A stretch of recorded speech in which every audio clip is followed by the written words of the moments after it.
Carissimi confratelli, amici della famiglia salesiana, carissimi giovani, un saluto. Mi trovo qui nella stanza dove abbiamo fatto la presentazione del Festival Mondiale del Cinema di Don Bosco.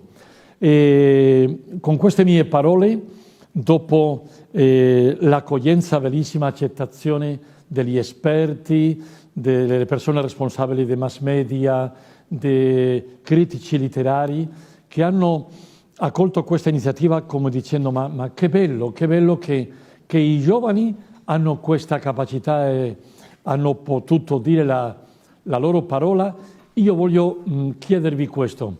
In tutte le nostre presenze del mondo, 134 nazioni, con tantissima partecipazione, 67 delle nostre nazioni salesiane hanno fatto il loro contributo con il film che hanno preparato giovani di tutti i parti. Io vi dico, vi invito a fare di questo una vera festa salesiana. Vi invito a accogliere ai giovani e loro sono il motivo anche della nostra passione educativa. Vi invito a ringraziare per lo sforzo che hanno avuto, che hanno fatto per l'iniziativa.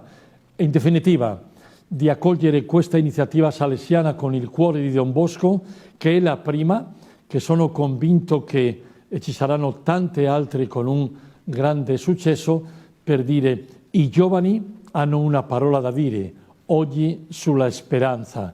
I giovani devono avere l'opportunità di esprimersi.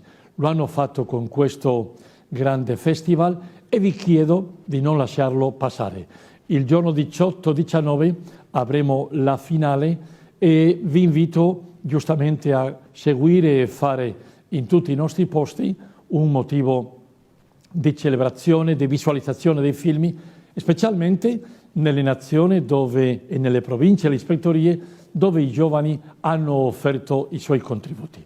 Grazie, a presto, ci vediamo un'altra volta. Tante grazie. Ciao.